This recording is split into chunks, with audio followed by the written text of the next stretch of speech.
கொண்டு இணங்க அவர் பெருந்தரையிலே அமைதி பூங்கா உருவானதற்கு ஒரு காரணமாகவும், அதோடு மட்டுமல்ல அவர்கள் இன்னும் இந்த மாவட்டத்துக்கு அமைச்சர் கிடையாது.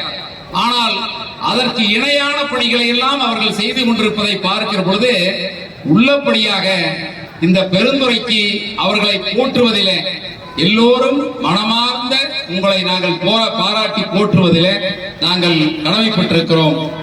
பாத்தியார் அவர்கள் சொன்னார்கள், அவர்கள் ஈரோட்டில் ஒளிர்வதை போல பெருந்துறையிலும் ஒளிர வேண்டும் என்று சொல்லி இருக்கிறார்கள்.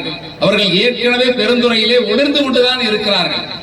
ஆக பெருந்துறைக்கு வெளிச்சம் தருவதில் அவருடைய பங்கு நாம் எந்த விதத்திலும் குறைத்து மதிப்பிட முடியாது. ஆக அதை போல இந்த கூட்டத்தில் கலந்து கொண்டிருக்கிற மரியாதைக்குரிய நமது அமைதி பூங்கா அறக்கட்டளையினுடைய தலைவர், மரியாதைக்குரிய கொங்கு பள்ளியினுடைய தாளாளர் பாத்தியார் TN சென்னியப்பன் அவர்களே, பெருந்துறை நகரமன்றத்தினுடைய தலைவர் மரியாதைக்குரிய OCV ராஜேந்திரன் அவர்களே, மரியாதைக்குரிய இந்த விழாவினுடைய கதாநாயகன் பல்லவி பரவசம் ஒரு நாயகனாக இருந்தால் இந்த நிகழ்ச்சியினுடைய மறு கதாநாயகனாக இருப்பவர் இந்த விழாவிற்கு பெருமை சேர்த்துக் கொண்டிருக்கிற KKC பாலா அவர்கள். ஆக அவரையும் இந்த நேரத்தில் வருக வருக என வரவேற்பதில் மகிழ்ச்சி அடைகிறேன்.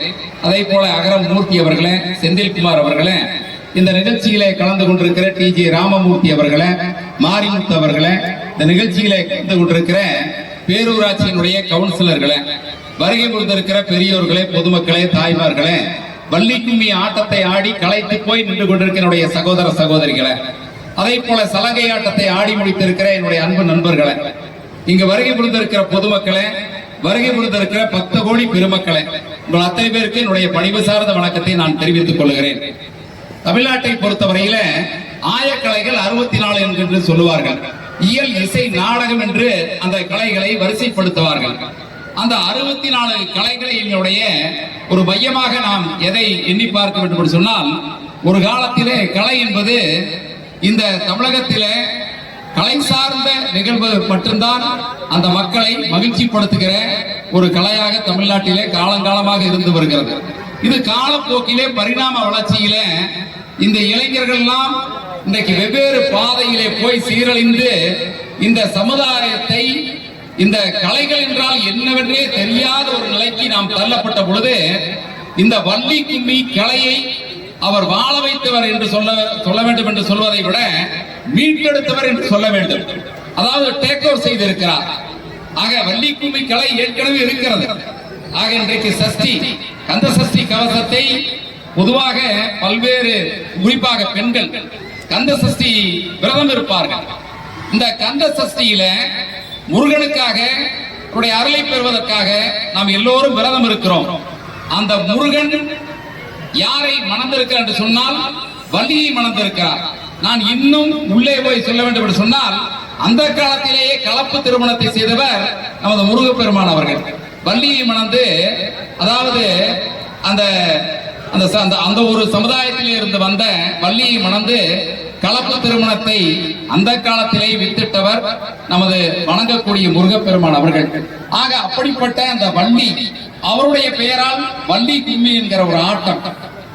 பொதுவாகவே நாடக கலைகள் இந்த இந்திய திருநாட்டிலே, அதாவது நமக்கு இந்திய நாடு என்பது 3 புறமும் கடல் சார்ந்த ஒரு பகுதி.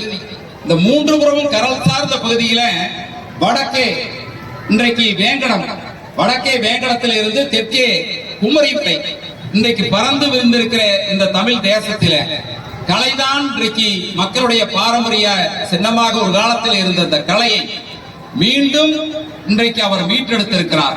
மனதை தூய்மைப்படுத்துகிறது, உள்ளத்தை தூய்மைப்படுத்துகிறது, உடலை ஆரோக்கியப்படுத்துகிறது, சுகர் எல்லாம் காணாமல் போய்விடுகிறது. காலையில இருந்து வாக்கிங் செல்ல வேண்டிய அவசியமே இல்லை. வள்ளி கும்மி ஆட்டத்திலே கலந்து ஆட்டம் போட்டு விட்டால் சுகர் காணாமல் போய்விடுகிறது. கர்ப்பிணி பெண்களாக இருந்தால் சுகப்பிரசவம் என்று சொல்லக்கூடிய அளவில் அந்த வள்ளி கும்மி ஆட்டத்துக்கு ஒரு தனி சிறப்பு இருக்கிறது என்கிற வகையில இன்றைக்கு அந்த கலையை அவர் மீட்டெடுத்திருக்கிறார். ஒரு காலத்திலே நாடக கலை தமிழ்நாட்டிலே மிக பிரசித்தி பெற்றது. அந்த நாடக கலையை வளர்த்தவர் சுவாமி சங்கரதாஸ் அவர்கள். அந்த சங்கரதாஸ் அவர்கள் தான் அந்த கலையினுடைய வடிவமாக மக்கள் பார்ப்பார்கள். ஆனால் பெருந்துறையிலே ஒரு சங்கரதாஸ் உருவாகி இருக்கிறார். அவர்தான் KKC பாலா அவர்கள். அவருக்கு கலைமாமணி விருது இன்றைக்கு மாண்புமிகு தமிழகத்துடைய முதலமைச்சர் அவர்கள். ஒரு காலத்தில் பொன்னர் சங்கர் கதையை மிக சிறப்பாக தமிழ்நாட்டிலே இன்றைக்கும் நாம் நினைவு கூறுகிறோம்.